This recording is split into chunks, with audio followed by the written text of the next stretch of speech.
This is a song for my friends Jaret and Gary. They started a podcast and said a theme was necessary. They're just a couple of guys in a band that you know. Some rockstar dads who started a show. So here's the next episode. Welcome to the Rockstar Dad Show, everybody. My name is Jaret. Gary. Hey, man. Hey. How are you? Me. I'm freaking fantabulous. Man, you know what I was thinking about? I was thinking about how I bet people think, you know, just because of our career or whatever it is, I bet like people don't really know like what a amazing, like simple day off for like what we would do if we were given a day off, you know, like how simple it is to make us happy. And I was thinking about, on the last episode, I sort of started talking about us going to Traverse, Michigan, and we didn't do it. We didn't. You're right. You're right, though. I mean, I'm sure people think, oh, you're in these cool places and you probably go do this. And a lot of the times people are asking us, hey, do you want tickets to this, or we can take you to go do that? You know, we were pretty good about it early on in the band. You know, like we did all the things like, and that's sort of like the thing that I tell Casey, you know, my wife is, I know her. Yeah. Yeah. You know, Casey, you know her, she's a bit younger than me, as most people know. And so like, you know, really she didn't travel until we got together. And, you know, so a lot of times when we're traveling, like she wants to do shit and experience shit. And what's amazing about her is she understands that we've sort of done most of that we want to do, you know, as far as like seeing and doing and things. Like I like going places. I fucking love playing Italy, you know, like I love that we're doing that now, you know, especially because we had sort of decided a few years ago, just, you know, us, the band, you know, like, we sort of have our places. We don't really need to go discover it, you know. I mean, we play UK, Japan, Australia, you know, the United States, obviously. And, you know, then every once in a while we go over to Amsterdam, you know, and that's all fine. Right. But, you know, recently we started going back to Germany and we went to Italy for the first time. And it's like, okay. Canada. Yeah. Canada. That's right. We went back to Canada, which is fucking great. And so Germany, Canada, Belgium, you know, anyway, so we've opened up a little bit, but still, so now that we're going to those places though, it's not like we just go and then we're like, all right, well, we got to go see the fucking Coliseum. You know, like we're not, I mean, so some of our crew do. Rob does every once in a while. I would say you and I, the least, obviously, out of anybody. Yeah. I mean, but, you know, maybe that is because you and I are the ones that have experienced, you know, the most shit. You know, we've seen so much. But Casey's really good about, you know, she doesn't give a shit if I go or not. She'll go with one of the crew guys, or she brings a friend, or, you know, Everett's with us, whatever. But we went to Traverse, Michigan, and we had a day off. And I started talking about this on the last episode. So if you are thinking you're having deja vu or you've already heard this, you haven't. We got really sidetracked and started talking about something else. Well, it's the thing we do. We get sidetracked, and then we get sidetracked from being sidetracked, and then we get sidetracked from that. And sometimes we come back to one of those topics or two of them. And sometimes it takes us a week to get back to it. But we had the fucking best day off maybe of all time. I mean, and we just kept saying it too. Like we got to Traverse, Michigan. Rob had forgotten shoes. He had worn his flip-flops for travel and had forgotten to grab his shoes, which is understandable because we were recording there in the Polka Dots, and he had to just like run home and grab his shit, you know, and normally his stuff is packed, but I don't think he normally, if he were going to get on a plane, he would have put on regular shoes. But since we were riding in the car, he just kept his flip-flops on. Yeah. And, it was absolutely driving him bonkers. Like he could not think about anything else for the rest of the day or night. And then so we get to Traverse, and that he's like, we have to go to a shoe store right now so that he can solve this problem. And I get it. We know his ADHD, whatever it is, you know, I don't know if that's what it is, but whatever it is, you know, he is very particular. But it also is just a lucky occasion that it fell into this particular trip that he forgot it. Yep. Because like we landed at 10:30 in the morning and had nowhere to, like, it was fine. We had time to kill. Let's go get him some shoes. Well, our band, so it's the three of us and then Dave, our tour manager. We land and we rented a car, Jeep Wagoneer, by the way, which our guitar tech is a car guy and refuses to. He does not want any of us to buy one of those, but they are the fucking coolest. Man, they're so comfortable and like they're just cool. I will say I think the one that we just had may have been a lower model or something because it wasn't as nice as the other ones that we've had. That other one that we had was like, I mean, it had to have been like $120,000 car. It was unbelievable. And, I mean, you don't get, I think that's it though, right? Like you're in Traverse, Michigan, I think the other one we had was, a bigger city or something. And sure, Orlando or something. Or, yeah, you never know what you're going to get. But we had the day off. So we go to get him some shoes. And where do you go for shoes? You can go to a sporting goods store. You can do, but you know what? We're a rock band. JCPenney's. We're just all so old. And I'm like, we're rolling around. I'm like, there's a sporting goods store in this, or there's a Zoomies in this mall, or, oh wait, just go in JCPenney's. Yeah. We'll wait right here. Well, what adds to the oldness though is the shoes that he got. It's unbelievable. And I love that he buys old guy shoes already because he's not even 40 yet, and he bought the slip-in Skechers with the memory foam, like almost New Balance. Yeah. which are cool now, by the way. Did you know this? So well, I'm in multiple barbecue groups on social media platforms, and so I do know that New Balances are cool because every spring, all these middle-aged dads go get their new pair of jean shorts and New Balances so they can grill. But no, Casey always asks Jack, who's 19 and in college, like, hey, what are shoes I can wear where people won't? Casey wants to still be at least a little bit cool because she's mid-30s. And and so and he's like, oh man, you got to get these New Balance or whatever. I'm like, my 19-year-old just sent you to get new. I literally make fun of that. Yeah, I make fun of her. That's probably it. Yeah. Anyway, after that, it was like, well, first of all, Dave's driving. And so nobody knew where we were going. Right. And he's driving towards the hotel at 10:30. And it's like, where are we going? Well, we're going to the hotel. Why? We can't get in. We don't have rooms yet. Let's go get Rob some shoes and then let's go eat lunch. The thing's eating Rob alive that he doesn't have these shoes. Yeah. And we were driving by this mall and Rob's like, hey, I can get shoes right there. Yeah. And Dave's like, okay, yeah. You can see him like mental note. He's like, I'll bring you back here later. Yeah. And he keeps on driving past this mall and he's turning away from the mall. And I'm like, we could just go to that mall right now and we're not in a hurry. And oh, okay. All right. Let's go to this mall now. Yeah. Yeah. I start Googling sporting goods stores and they're in the mall. Right. So then we go, he gets his shoes. Everybody's happy. But we just sort of drove us to downtown. And so this Cherry Blossom Festival is going on, right? So, not Cherry Blossom, National Cherry Festival. Yeah. Actual cherries. Excuse me. This thing's going on. And so we find ourselves in a parade route. Now, here's the thing. If you know Dave, he's the best. And I mean, there's not one person that doesn't think that he's the greatest TM of all time.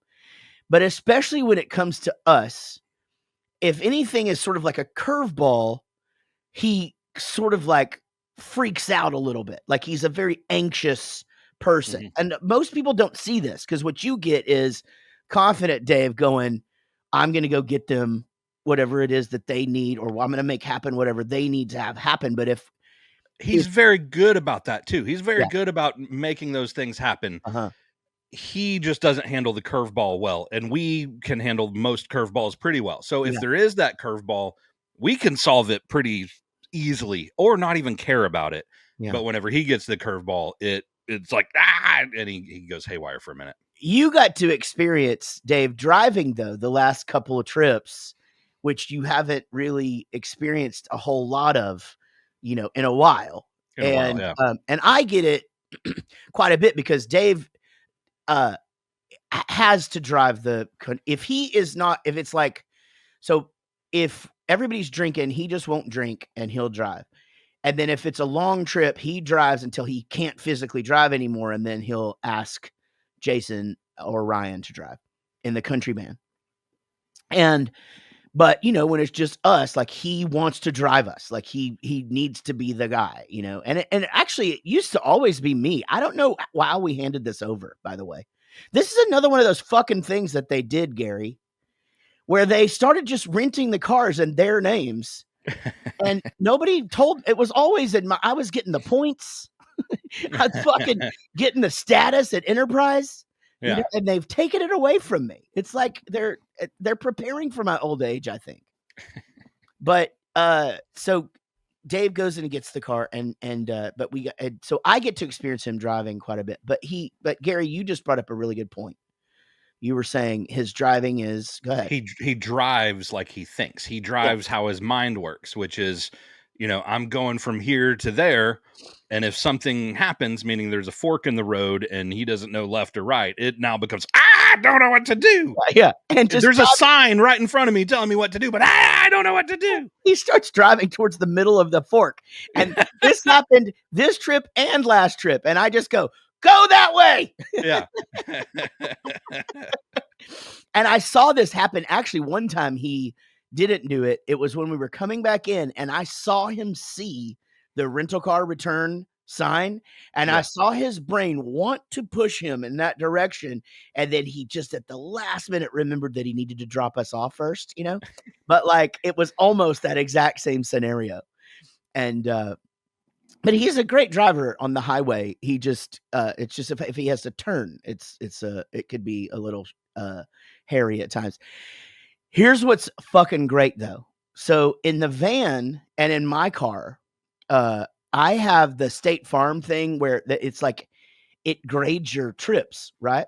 So with every time someone speeds or brakes too hard or is on their phone or whatever it is, which actually it's my phone, so I have to go and tell it that I wasn't driving if he's driving, right? So, but every time we would go out on a trip or whatever, he would speed and I never speed, right? Like I'm the world's just most boring driver in the world. And so my score is always fucking perfect. I'll get like one phone thing, because I changed the song or I put a podcast on or whatever, Yeah. And I do that at stoplights. I don't think it should count against you if you do it at stoplights, but fuck. Anyway, so Dave cost me $81 one quarter, whatever. And I went to him and I was just like, all right, dude, that's it. You got to stop speeding. And he was like, well, no, I wasn't. And I just go through like his report card on all the trips. So speeding. And so he started having to drive the speed limit. So I'm much safer. Thanks, State Farm. Yeah. For that. Hey, they're not a sponsor of this show, but they could be. But anyway, so our day off was we found the weather was so nice in Traverse, Michigan. We found a little food truck place that had a bar and sat there for 5 hours. And it was glorious. It was incredible. We had awesome drinks. Yep.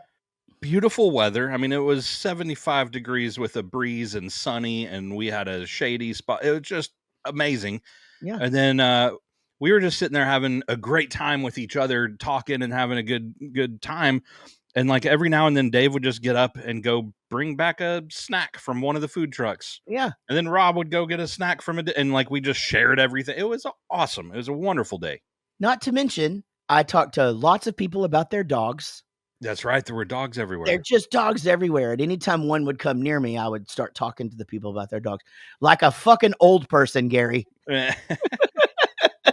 Oh, you have an Australian Shepherd. I also have an Australian. How old is your Australian? Yeah, and I'm just like, oh my God, what a big little girl. What is it? What's her name? Just such a fucking old man. But I had I took pictures of the dogs and sent them to my wife, like full on fucking just like I'm a full registered grown up now. But and honestly, like then we Uber. Oh, so then he dropped us off at a Chili's and then took the car and Ubered back so he could start drinking with us. And the crew came up there and we sat at a Chili's for another 4 hours until they closed and kicked us out. Closed that fucker down. And then we went to the hotel, had another couple of beers, ordered some food, went to bed. Maybe the greatest day off of all time. It was awesome. You know, and there's a lot that goes into that being awesome, that it was just like such a chill, nice day. But like, it was all of the factors going into it that makes it perfect. Because you got to think a lot of the times that we have a day off, well, it might be a day off, but it's a travel day. Mm-hmm. That's not really a day off. And we did travel this day, but we just traveled early enough that we were done by 10:30 that we had a day off. Right. Then it was also the weather and, you know, all that played into it. But also a lot of the times we have a day off, if it's not a travel day, well, we've already been going from city to city to city to city for 2 weeks. And by the time we have that day off, we're just exhausted and don't want to do anything. And while we didn't go do like anything crazy, like sometimes we don't even feel like going and sitting at the food truck. It just, right. I want to sit in the room, order some food and have it. Maybe we're going to go to the pool. Right. Mm-hmm. But just so many factors went in to the fact that we had a relaxing, a lot of the times when we have a day off, okay, we have a day off, but you have to wake up at 4 a.m. to go to the airport the next day, you know, like, yeah. No, we got to sleep in the next day. So much happened right for this just to be a low key chill day. We got to hang out with each other. There was no agenda that anyone had to go do this or fix this or solve this. It was just great. Well, and you know, if it was a tour, you have to factor in, like, do we have to do laundry? You know, right. If we're doing an Airbnb hang, you know, you usually have to cook, you know, and Dave cooks and grocery store shops and cooks and Ito makes breakfast, and then you do prep for these jalapeno things that they demand you spend 7 hours on every goddamn day. Yeah, I'm not doing that every day off. I only talk shit about it because I don't eat them. I'm not doing that every day off this tour. No. Rob makes a charcuterie board, and Dave cooks all day. And, you know, so this was just cool because it was just a hang. And so, I just, you know, that's a look inside. You know, it's just sometimes the simplest of days off, you know. And again, it's also interesting that, like, you know, we weren't tired and exhausted, as you said, because had we been fucking exhausted and gone to the hotel first, it wouldn't have unfolded that way. Like, somebody would have been like, I'm going to chill, or, you know, or like, I don't want to go to that place, or let's just order in, you know. Just worked out really good. Yeah. Had we gone to the hotel first, everyone would have been on weird schedules because, you're going to get there, nothing to do. They're not going to have the room ready. So we're just going to have to find a spot in the lobby and sit there. Yeah. And then someone's room's going to be ready. So they're going to go take a shower. And then, like, well, no one else is. Okay, we'll wait for someone else's room. And then they're going to take a nap. You know what I'm saying? Like, everyone just gets off schedule. So no one's ready at the same time. Here's a first that this has never fucking happened. You're going to remember this and be like, you're fucking, dude. So our deal is when we're done for the night, like at shows or, you know, especially fly shows, we go back to the hotel. We take our rider with us. We order food. Everybody sits. We have a couple of beers, and then people start to fall off, going back to their room, and then, but we clean up after ourselves. So we clean, like, as we're doing it, you know, like somebody's always like grabbing trash and grabbing cans and doing pizza boxes, and we get a trash bag, and like this lady, the lady that was working there, we start cleaning up after ourselves, and she goes, "Hey, you guys don't have to do that. I'll do that. You know, that just gives me something to do." And usually it's like, "Hey, y'all can't even be in here." And we're like, "Yeah, we can. You know, we actually can be here. You know, it's a thing, and we're fine, and we'll clean up after ourselves, and we're sorry you already have a bad attitude." This lady was just like, "Oh no, guys, just leave your mess. I'll clean it up." And we're like, "No, we can't do that. We have to clean. we were going to leave it as we found it. And then you end up bringing the leaky beer bag thing that we're going to leave there anyway to our room. And I'm in the bathroom. So you just set it in the floor and the thing just floods the entry to our hotel. And I'm like, don't walk over here with socks on. Yeah, it was bad. But she wasn't like doing the thing where, oh, they're leaving their mess. She was like, y'all don't have to pick up. But as she was doing that, we were like, well, we have too much stuff. Like the festival sent us home with like these 2 pies and a bag of cherries and a crate of water, like all this stuff. And like, we don't know what to do with this. So we're offering it to her. And she's like, well, I'm about to get off work and go home. My sons will love this. It's like, awesome. Take them home 2 pies. Yeah. That was awesome. Yeah. You guys put the pies out there, and she actually asked the guy coming in she was like, do you want one of these pies? And he was so happy. And the night before, we had kind of pissed him off, and it wasn't even our fault because we had hung up the night before, but there was another table who were like way louder than us. And he told us to be quiet. We were like, it's not even us. We just look like we would be the loud guys. Like, we're not even doing anything wrong. We got to take a break. Coming up later in the show, Gabe Saporta from CORBA Starship is here. CORBA Starship. And I had fucking no idea that he was in Midtown. No idea. Did you?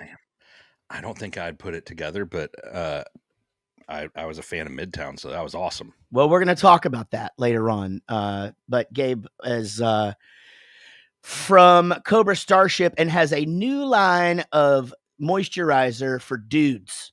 And we're going to talk about that too. So y'all hang out.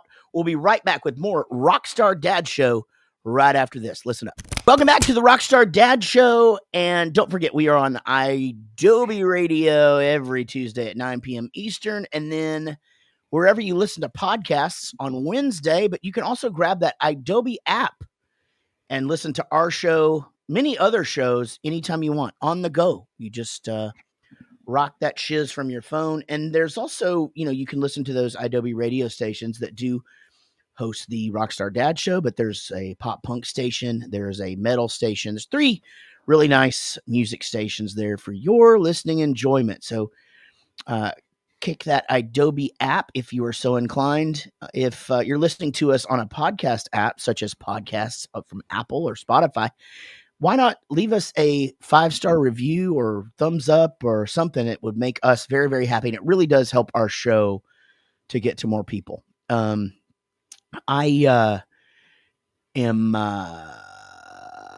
love doing this thing. This show's so fun. So if the more reviews we get, the more people listen and the more apt we are to keep doing it. So it's on you fuckers.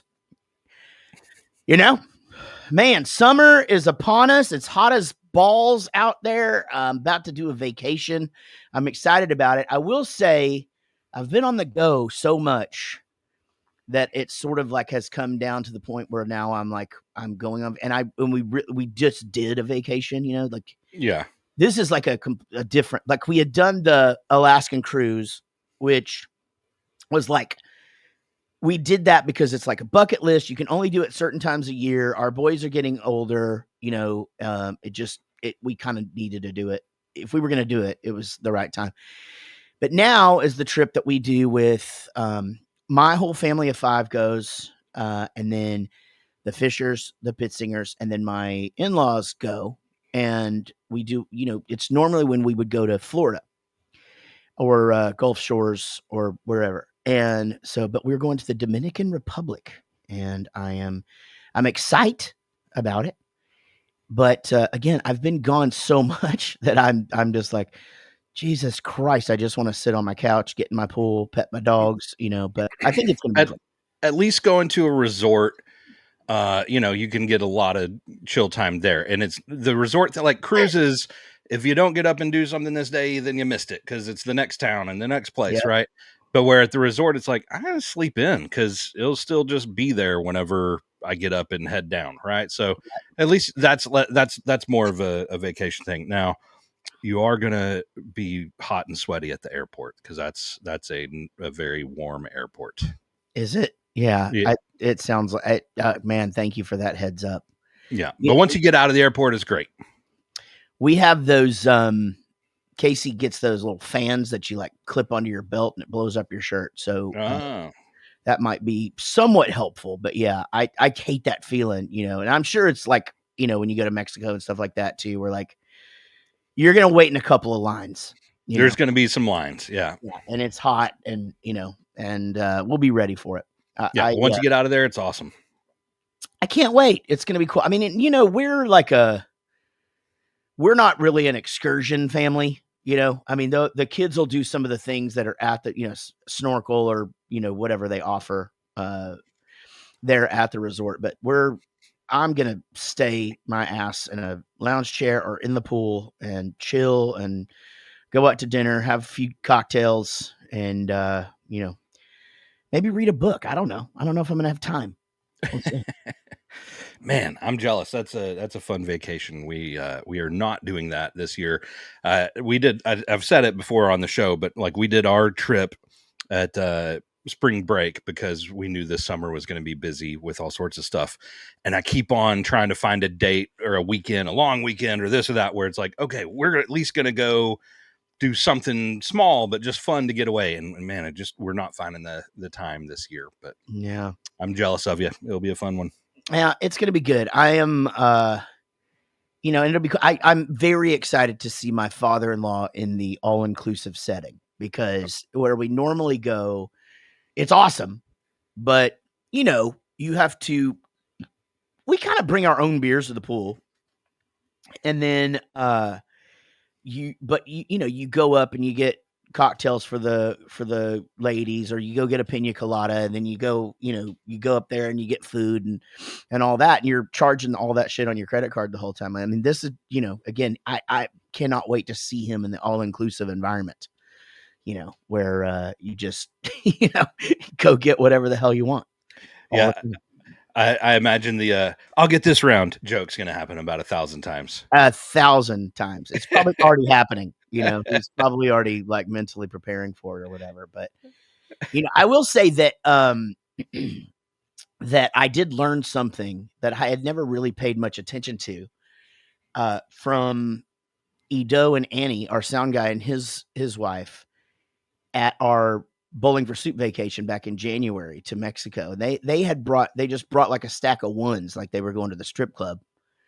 And then that way you're not like tipping on you're not like having to try to find cash to like tip all the time. You know what I mean? And like, because even though it is all inclusive, if you throw them a few bucks, they're going to look at you quicker next time, at a crowded bar or whatever. So I got my strip club ones ready to go. And that is good. That's one of the things on our BFS trip to Mexico that I forgot to do. Yeah. And like normally I've got a bunch of 1s, 5s and 10s, cab driver, this or that, Yeah. like there's just certain spots where you need it.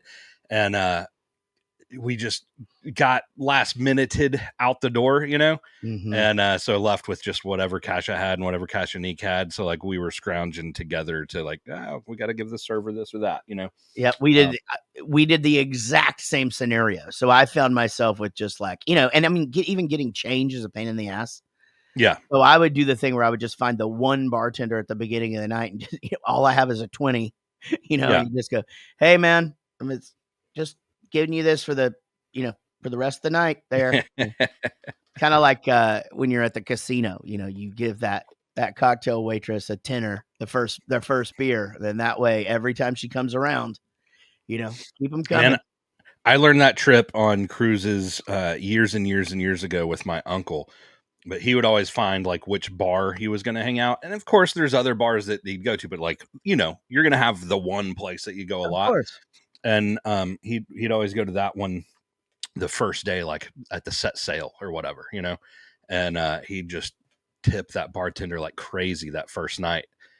It didn't matter how packed that bar was. Anytime we were there, we always had a bucket of beer. Yeah. It that shit works, man. Yeah. That and just like befriending, that's always a thing when you learn their name really fast, make sure they know yours, and then they'll take good care of you. But that kind of went hand in hand with that, because like normally the bar that is going to be the bar that we were going to hang out on those trips wasn't where the set sail trip or party was, you know. So we were at this quiet bar, and he'd tip the crap out of them. Well, then they're hanging out talking to you. We're the only ones there, so yeah, you get to know them, you tip them well, and then great service the rest of the trip. Oh yeah. Well, I'm excited about it. It's going to be fun. I'm sorry that you don't have, but you know, you're about to be in really, really busy dad stuff with, you know, just with Tyler's school starting and shit. Man, you know, God damn it. We're about a month and a half away from school starting back up. It's kind of wild. That is wild. Summer's halfway over. Shit goes by quick. Guys, Bowling for Soup, Simple Plan 303, and Lolo tickets on sale everywhere in the U.S. Y'all are going to want to come to that show. It's going to be so much fun. We have always wanted to tour with 303. Lolo is so great. And Simple Plan, who we've been friends with now since 2002, and toured with many times. Very, very excited about that trip. Those of you in the UK, Wembley Arena, Bowling for Soup, December 7th. And then we do have a tour going down to the Warped Tour dates in November that stops in Little Rock, New Orleans, Birmingham, and a few other places. So if you're down in the South, you're going to want to go see that shows. And also we just announced our 2 days at Epcot in November. So you're going to want to make sure that you come and hang out at those things. But coming up in the next segment, Gabe Saporta from CORBA Starship is here, and super fun guy, a great conversation, and very knowledgeable about the music industry. So y'all hang out, listen to this. We'll be right back with more Rockstar Dad Show. Welcome back to the Rockstar Dad Show. Very, very excited to have Gabe Saporta on with us today. Gabe, how's it going, man? Good, man. Good to see you guys. You guys actually, this is a great Rockstar Dad Day, because I went to the Saves the Day show last night, and I totally felt like I was in high school again, and my body hurts so much. I'm really just feeling the pain of being a dad and still wanting to mosh.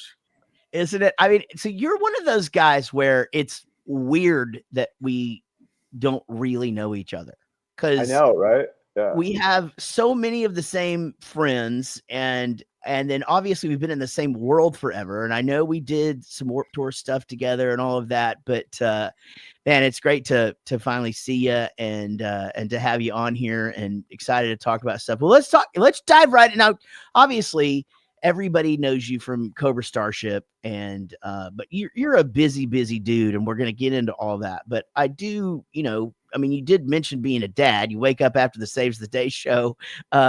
What's home life like? Who's there? Introduce us to your family. So I got 3 boys. They're 3 years apart, 9, 6, and 3. They all just turned. They all had birthdays. So 3rd grade, kindergarten, and nursery. Wow. Yesterday was my kids' nursery graduation. I guess we all just walked in the class and watched videos, and they sang songs. It's really cute. Yeah. And they are like, I'm a wild kid. They're wild boys. My poor wife was a single child, an only child. Yeah. And she was like very much like would sit and play with her dolls and like whatever. And my kids are bouncing off the ceiling, going nuts. We converted the garage into just like foam pads everywhere. They just go nuts in there. But like, you know, it's just like I can just tell she's always talking about her nervous system, she's just not used to it, you know. And for me, like, also, you know, I'm Latin too, so I'm used to like loud and kind of aggressive, and you know, I'm punk rock. So it's just like, I think for her, it's just like a real shock. She didn't think she was going to be a boy mom. So yeah, so it's pretty crazy in the house in a good way. I love it. I think she loves it too. But yeah, every morning I'm the one that drops the kids off at school. Sometimes I have to make 2 trips because my older one needs to really get there for class. My younger ones can be a little late. But my youngest one has really been like the one who's like refusing to listen to anything, wants to like go into the garage and play 100 times before he gets in the car.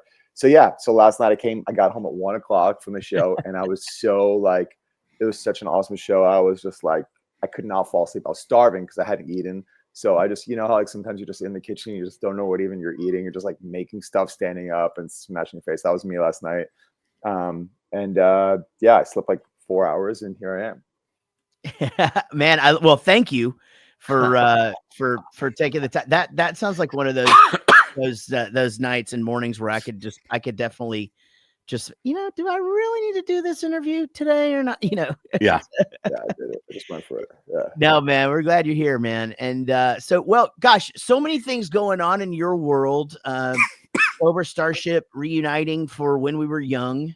And are you guys teasing, doing some more stuff? Is that what's going on? Or are you just was that I don't kind think so. No. I mean, one thing I see about bands that like really have been around for a long time, people don't really want new stuff from them, and I think it's hard as an artist, as someone who like makes music and stuff. Like you kind of just, I kind of try to look at the other way, the glass half full way of like, wow, I'm so lucky that I got to be a part of like culture at a time where the music that I made like means something to people from that era.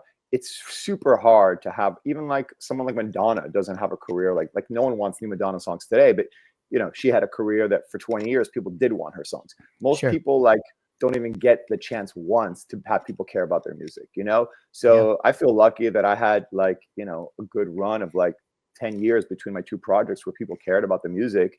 And it's cool because now I can do like Midtown 1 year, then CORBA's another year. The first thing I did, I hadn't played a show in like almost 10 years, and Midtown reunited for Riot Fest. And so that was my first time on stage 2 years ago. First time on stage in like almost 10 years. And we reunited because MyChem asked us to reunite to go open up their reunion tour. So we're like, nice. Man, yeah. So it's cool. I wasn't sure if I would still be able to do it. But I did some like, got my cardio up a little bit, and then I was good to go. Speaking of Midtown, we have something to thank you guys for. Really? And yeah. So we were going to Ruby Red Studios, and you guys had just been there in Atlanta, I believe, working with Butch for a bit.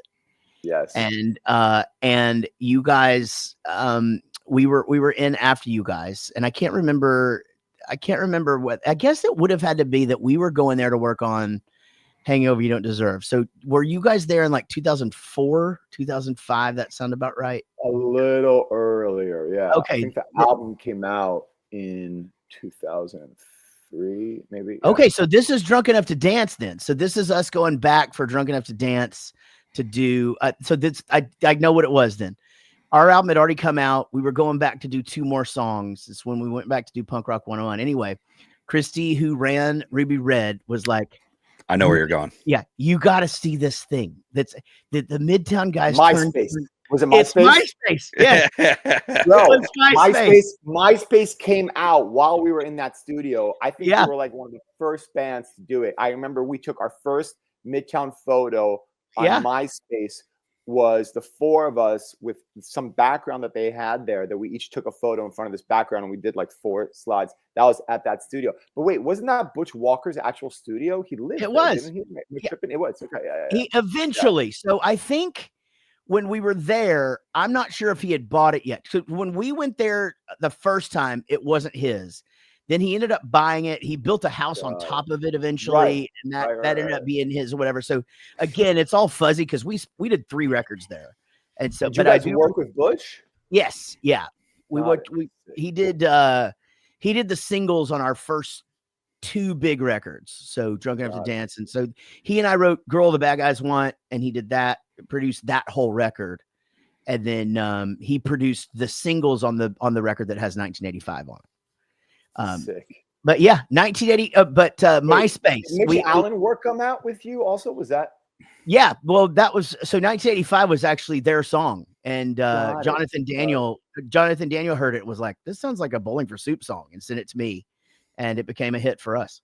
So that's unbelievable. Yeah, the Jonathan Daniel magic touch, man. I'm actually just talked to Mitch yesterday.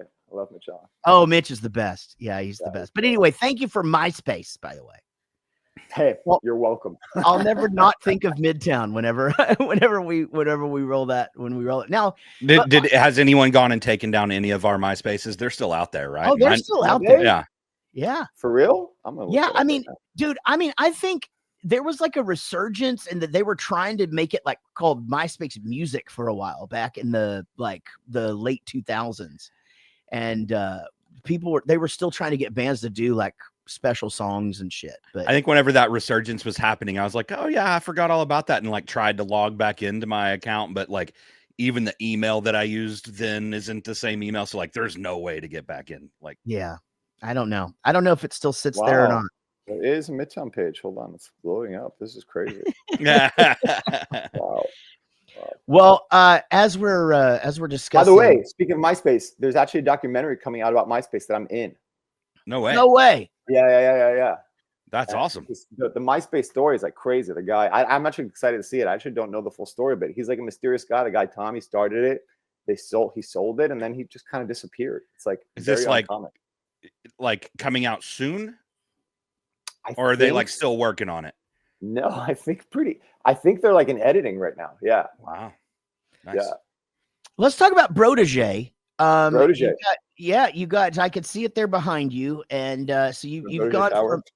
Now I feel like did you not get into management after, or sort of like towards the end? Yeah. So basically, after I stopped CORBA Starship, I was like, okay, cool. I'm about to have a baby. I don't want to tour anymore. I just saw so many of my friends like get married, go back on tour, and then get divorced. I'm like, what's the point of all that? If I'm gonna do that, I'm just gonna like really like. I like to when I do something, I go all in. So I'm just like, okay, I'm gonna do this like family thing, all in. And I'm like, cool. I'm not gonna tour anymore. I've like leave chips on the table. And I always tell my wife, I'm like, babe, that's like money in the bank. If we ever like need money, I will be on the road for 10 months a year if you need me to. Sure. It's like, it's cool. You can't like that. One thing I learned is just like, don't be greedy. Like leave chips on the table. So I was just like, cool. I've done everything I wanted to do. Like I really want to have kids. I'm about to have a kid. I'm gonna do it. And then I was like, okay. I'm like, I think I can be in the music business. Like, I think the reason why I was able to get somewhere in music is because I really kind of tried to learn the business, because I got fucked over by the business really young. And I'm like, dude, I don't want to get fucked over anymore. I got to like learn. I didn't know there was a music business when I started. Sure. And then I started learning about it and just learn how to do things kind of like my way. I'm like very independent. I have like my way I like to do things. So I started a management company, and basically I just had like all these people that I knew with nothing to call them about. So I just worked on anything I could work on, like anyone who needed help, whatever. Like I didn't care. Like I just wanted to like plant my flag. And luckily, like one of the artists I started working on early had like a hit at radio really kind of early, like in 2017 when I was starting. And that was cool. And then from there, that kind of evolved to like I really love artist development, working early, and we would sign these deals to labels, and the labels weren't doing anything. I'm just like, why are we signing artists to labels? Why don't we just do our own label? So now the management company really converted to a label. So Tag is a label. And then, through the past few years of Tag, we're like seeing, like learning about everything that's happening in the digital space with marketing and like acquiring, it used to be like in MySpace days, just being on the platform would get you noticed, right? Because the only people kind of on the internet early were artists, right? Like music. It was like the internet was like where music people came together. Because if you're like some kid in your town and you're the only person that likes Lagwagon in your town, you don't know anybody to talk about music, then you go online and there's like 1,000 people from all over the country you can talk to about your favorite band, So like all of a sudden people were coming together on the internet about music. So music kind of exploded through the internet. I feel like the music scene is what made MySpace work. And then, the idea of like a digital community, all this stuff, that was like something that existed in the scene. But now like every brand has their like fan club and their digital community and their community manager, So now the internet is just like super saturated with like everyone and their grandparents on it, So it becomes really hard and harder to like get in front of people and find your audience. And then these platforms are like, okay, we're not letting you reach audience organically anymore. If you want to reach audience, you have to pay. So there's like all this digital marketing, but you're doing it with music, and with music, you're making, 0.3 of a cent for every stream. So it doesn't make sense to invest money into like doing digital ads that you're never going to make back. It's not sustainable. So you need to figure out how to do organic, whatever. Anyway, but this is the stuff I've been workshopping for the past few years. And then you get into like, okay, cool. Artists are like, well, I can't sell music online, but I'll sell t-shirts online. By the way, a guy that we're working with told us that he worked with you guys and had like the most amazing return on ad spend ever for one of your t-shirt launches, the Barbie t-shirt launch. Yeah. Is that right? Yeah. So Yeah, that's a big one. That was a big one. So just learning about that, and just like, you're getting into like selling merch and selling stuff, and I'm just like, that's like, that's interesting that like everyone has like a product. And so anyway, with Protégé, I've literally had Protégé.com. I've owned that for 20 years. I just knew that was a great name. I It had is a it, great and like name. me and my friends used to call each other the Protégés like all the time, and like we're just like goof around. Like I actually at one time, like my LLC for Midtown was Midtown Band LLC. So when I first on American Express, you have to put like your corporation name on there. So my credit card just said Midtown Band. So every time I would use the card, people be like, "Oh, you're in a band," and I have to like have a conversation about music every time I'm just trying to like buy anything. So then what I did was actually put like 20 years ago, I put Protégé on my credit card.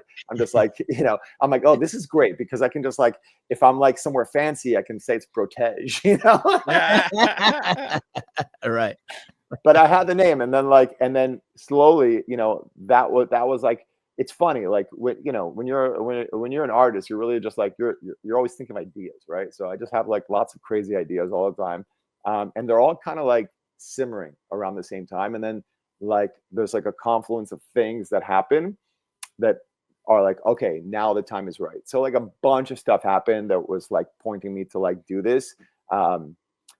One thing is like a bunch of my friends, like when we hit our 30s, this is what happened. Back to social media. This dude that we know. Do you remember the band Recover?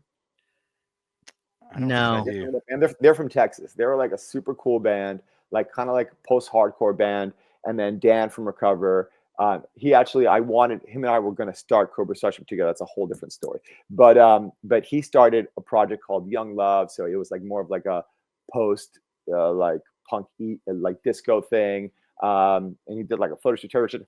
One of the coolest guys that any of us knew. Like he like ended up working in nightlife and like would get us like grimy kids into like clubs and stuff. Awesome dude. One day he posted a photo of himself and his lips were like so chapped, and people were just like dogging him in the comments. So like, Dan, what the fuck? Did you just walk out of Chernobyl? Like, what the fuck is wrong with you? Haven't you ever heard of chapstick? And he's like, man, fuck that. Chapstick, face creams, that's all for pussies, And then I'm like, wow, like a lot of guys think that way. Like, and for me, I was just like, like because CORBA's had like some mainstream success, we did like, TV shows and all that stuff. And you're like, have like stylists and, makeup people and stuff. And like, they're putting shit on your face. So I kind of like, saw a bunch of stuff, expensive products. So I learned about that stuff a little bit. But the one thing I just learned is just like, you got to just like use moisturizer every day, because if you don't, your face just will dry up and start cracking. And like, that's like the easiest thing you could do. So I always did that. And I was using this product that was discontinued. I'm like, fuck, I love that product. Why did it get discontinued? And I started looking into it, and it had this ingredient called retinol in it, which retinol is like something that is scientifically proven. I think it's like the only thing scientifically proven to fight aging. And I'm like, fuck, why doesn't this exist anymore? And then I saw that the company repackaged it and sold it for like 3 times as much. I'm like, wow, why can't there be something affordable that like just has this? And I just started researching. I'm like, I'm just going to make it. So I was like, cool. So I started the process about learning about it, making it. I took years. I've literally been working on this for like over 5 years without telling anybody about it. Yeah. Wow. Which is tough to do, I mean, yeah. And so where is it now? I mean, are you at the point where you're starting to sell it online? Are you getting in stores? What's I'm not going to be in stores for a long time. Right now, it's only digital. Again, like, we're selling merch to your fans. Same idea. Yeah. Like, well, I'm trying to go for like it's funny. There's so many similarities with music. Like, you're making something that you want for yourself, but you want to share with the world, and you want it to like actually be useful and help people. So same concept. Like, I made this because I use it every day. Like, I wanted it. I wanted something that it was not going to be too expensive and was going to have like all the things I needed: sunscreen, retinol, and moisturizer all in one.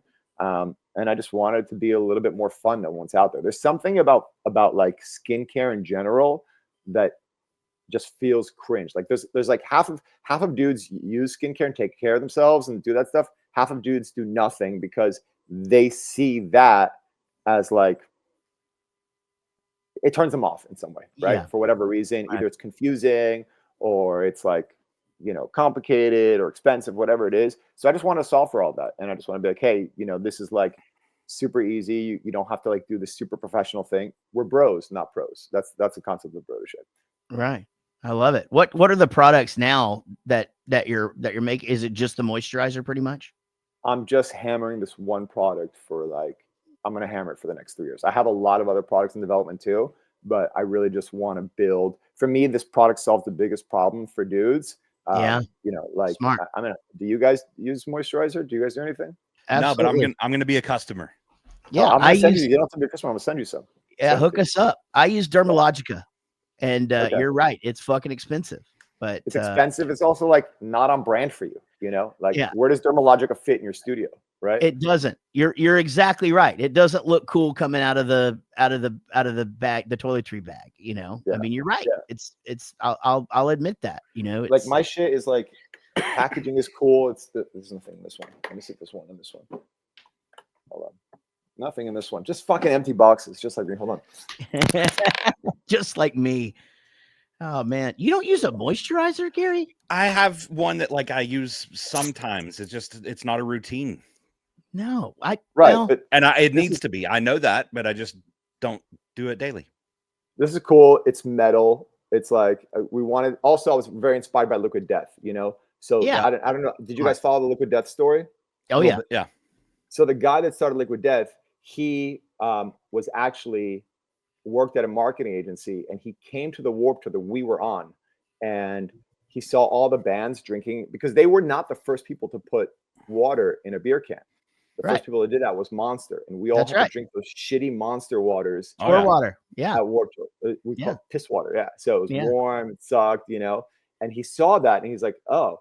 And he heard the bands were complaining about it. He's like, oh, I can make this cool, right? And that's Yeah. literally what he did. It's just like, we live in a world now where people want stuff. There should be no reason why you have to buy something that doesn't speak to you.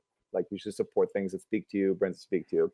So, Sure. yeah, that's it. So I wanted to put it in a metal tube also. It just feels different, like it's old school. It's like an old school paint tube. You have to Oh, it's like actually metal. I see what you're yeah, saying. it's actually metal. Bros love metal. Brother Yeah. is literally metal. Yeah. And then you got to pierce it with a spike on the cap to open I it. dig it.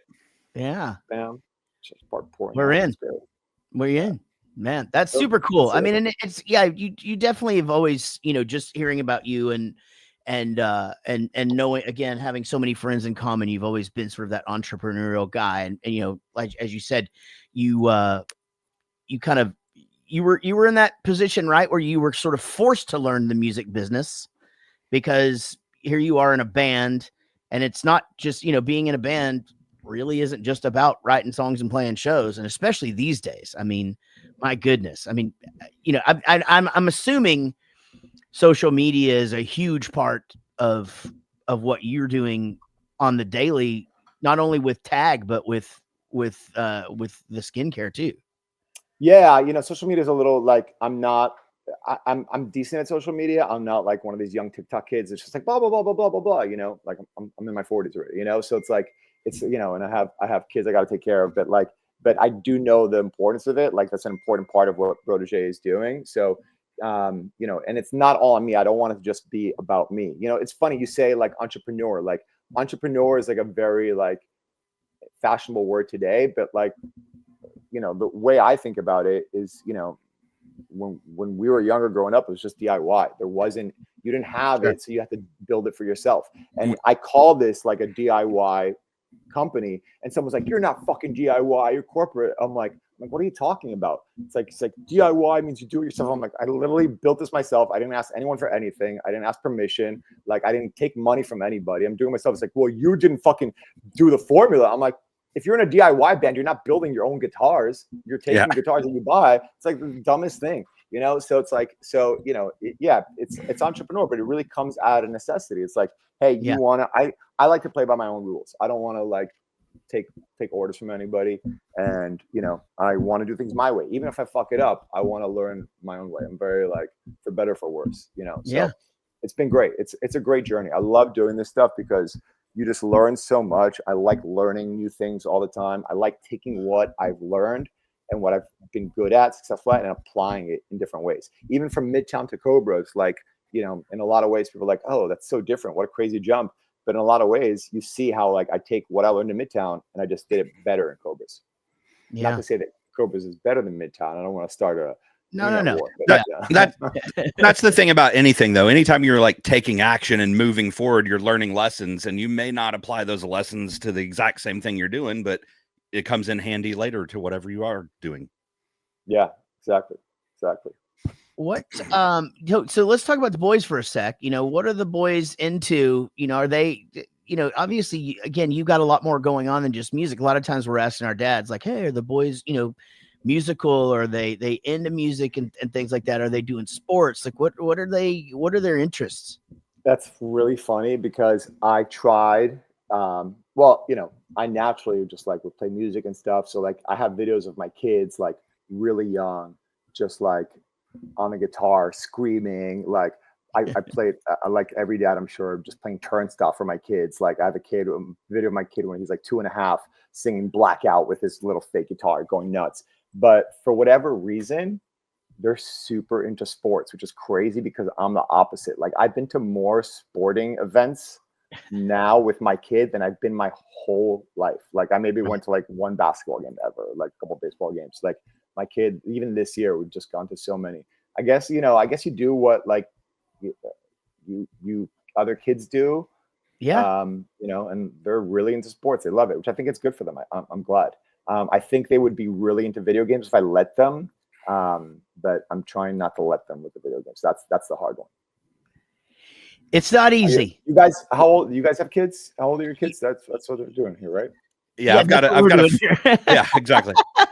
I got a 14-year-old son and a almost 8-year-old daughter. So, I got the 14-year-old son. I was kind of doing the same thing you're doing, trying not to do too much video games and all that. And like, the COVID years hit, and it's like, well, man, that was a social life. That's the only way he could see people. So, but he's very active in sports, so I don't get too upset with him having some video game time. And what he does that himself, he chooses like when to do it, when to not. You got to regulate on him. During the summertime, I may need to regulate it a bit more. During the school year, he's so busy with so much stuff that like if he has free time, I don't care. He can go spend some time on there. Yeah, I got 2 in college. My daughter's 22. My son's 19. Actually, my daughter just graduated college. Never ever into video games or whatever. My son is 19. He's in a frat. He's doing college-y shit. And then my 12-year-old plays some Roblox on his phone and things like that, but not into like video games like on the Xbox or any of that kind of stuff. But yeah, I mean, he plays a few games here and there on his phone. But he's also into sports and in band in school, and he's a little all over the place.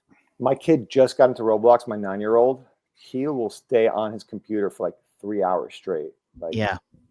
Should I do something? I feel like that's not good, right? Yeah, that's too much. It's the but it can happen easy. It can happen easy. Yeah, I mean, it's just the thing is, there are just so many different aspects of the thing. Like Everett has a job on Roblox now. He's a security guard in a soda shop. He literally like he goes to work, and it's crazy. I mean, it's wild, but like his computer's like out here, like he's not in his room alone. Like we can hear everything that he's doing. So it's all out here, and it's like all on the up and up, and it just, people can tip him Robux, and it's pretty wild, man. It's just that I don't pretend to understand it, but he seems to enjoy it when it's time. But we limit it, it's like sort of one of those things where it's like, hey man, it's time to go outside and play, but we're in Dallas and it's 100 degrees outside, man. I mean, that's not always an option too. Right. Yeah. But how are there, like, are they, because you always like hear about this, like, are they like good socially, or do you feel like they lose something by being on the internet so much? Well, we're super big social parent. Like our kids, my children talk to adults like their whole, you know what I mean? Like that's the big compliment I get is like, oh my God, your kids are they use their manners and they can actually have a conversation with a grown up, and, pride myself on that. Yeah, definitely. We never like baby talked them or talked down to them. And we have a lot of social interaction, and, my studio's in my house. There's people coming in and out all the time. And, it's just one of those things where they they're good at that. And Gary's kids are also like really, really good socially, and that's important, you know. But yeah, you definitely don't want to do the thing where they get so buried in it that they become little weird, not able to talk kids. I think like I can see it though. Like there's times where whenever he's been online more, or not online, but like video gaming and whatever with friends, whenever that's happening more than other times, like he's still social and still normal, but like just getting that conversation to happen, whatever. Like, oh, when he comes to the dinner table, it may take 5 minutes for the conversation to start instead of like 2 as normal, you know. Like it's just a little bit slower to come back to reality, if you will. So at what age did you guys start doing like, okay, everyone sit down at the dinner table? I'll say, I mean, we do that anytime we can, you know. I mean, we have crazy schedules with my son's baseball. He's got baseball practice at least 2 or 3 nights a week, and then we have baseball games 2 to 3 nights a week. So there's a lot of times where we're doing dinner on the go, but whenever we are at home, we don't do like go have dinner in your room and whatever. Like we sit down at the table whenever we have dinner at home. Yeah, I just can't get like my little kids. I can't get them to sit down at the dinner table. You know, they like sit for like a minute and then run off. You know. Yeah, I mean, we're same here. I mean, our schedules are just crazy. You know, we're still both obviously we're in the same band, so we tour still, and you know, and I'm on the road a lot doing other shit, and then you know, and like I said, the kids are so busy, and then my older two, we were 50-50. They were with my ex half the time. And another friend of yours that got married, was in a band, went on tour, got divorced. There you go. There you go. That's what happens, man. That's what happens. But it happens, man. But yeah, how many months a year you're on the road? We probably do 120, 130 days these days. I mean, it's not insane, but the main thing that we try to do is not go more than 2 weeks. So we go, we never took like the 6-month tours. Like we turned down Green Day, Blink-182, like all that shit. Cause we were just like, we just can't be gone that long. And, that was, you know, cause I had kids in 2003 and, so I had to really, and we've just carried that on through Gary having kids and now Rob having kids. We're actually doing the longest tour this August that we've done since like 2007, and it's right at 4 weeks, and that's a really long time for us. Is that the 303 tour? Yeah, 303 and great. That looks Simple awesome. Plan. It's gonna be fun. Yeah, man. Great. Well, dude, thank you so much for coming on today, man. I appreciate you. It's there's so much more that we can talk to you about. But let everybody know. Before I go, tell me what is like, if you guys interviewed all these dads that make music, what's like the best piece of advice you guys have gotten from people? Oh man, I mean, we've gotten a lot of really good advice. We've gotten a lot of really good just parenting skills. Sometimes the best advice comes when like we have our neighbors on. You know, we'll get our neighbors on and you know, so and I think we get a lot of co-parenting advice on here. Gary, you got anything that pops into mind? I mean, how about a concept? Advice is such a hard one, right? But one of the concepts that we got early on in this show, and I love this so much, but it was about having birthday parties for your kids. And this was from one of our friends. But as his kids started getting older, birthday parties, at least around here, are really expensive, right? Like to rent a place out or this or that. And so when his kids started getting, I don't know, probably like 12 or so, he basically just gave them a budget. And every family can be different, but you go, hey, X amount of dollars is your birthday. Now, if you want a gift, we can get you a gift. If you want to throw a party, we can throw you a party. If you want to split if you want half a gift, a smaller party, whatever, but here's your budget for your birthday. And I think that's awesome. It starts teaching kids some value of money, some prioritizing, and I thought that was really interesting. Yeah, there's been a lot of that kind of stuff on the show about like just starting to teach your kids things about, budgeting and money and things like that too, and I'm really bad about it. I mean, I'm, if he were to pop his head in right now and be like, hey dad, can I get $10 in Roblox or whatever? I'd just be like, yeah, sure, go ahead. But, and his mom would be like, no. You know, and I'm just such a pushover and always have been. But yeah, just, you know, stuff like that. And really just, you know, and the whole time thing, you know, that what's the time quote, Gary, that we got the one time? Oh, fuck. I wish I could remember it. We got this quote about the spending time with your kids and, you know, versus, you know, the time that you spend working and shit like that. And I mean, it hit home and I wish I could remember it. Obviously it's very memorable, but anyway, you got to make sure and get that time in. Right. The time is your most valuable asset. Yeah. I mean, I think that kicks back to, like, you know, we talk about, with other people, like they may not remember everything you said, but they'll remember how you made them feel. I think that is amplified with your children. Yeah. Yeah, absolutely. There's some good stuff out there. It was something to do with, you know, they're never going to remember the, you know, what they got at Dave and Buster's, you know, when you took them to the ticket redemption thing, but they're going to remember the amount of time that you spent with them, you know, there, yada, yada. But I love that. Anyway, you got to spend time. But dude, come back on sometime. And where do you want to send people? Protege? Protege.com. Oh, right now we're sending people. We have like a free trip to Warped Tour that we're doing for Long Beach. For anyone that didn't get tickets, sold out. You can go to protege.com/warped for info, or just DM Protege the word warped. It's at xprotegex. That's awesome. Are you sending people there? Are you going to have a booth or anything there? Yeah, well, CORBA Starship is playing. That's the only Warped we're doing, is the one in Long Beach, and it's sold out. And I know people want to go, so we're just doing a contest. We're going to send 2 people, flights, hotels. They got to buy their own food, but yeah, I mean, does that count as all expenses paid if we don't pay for your food?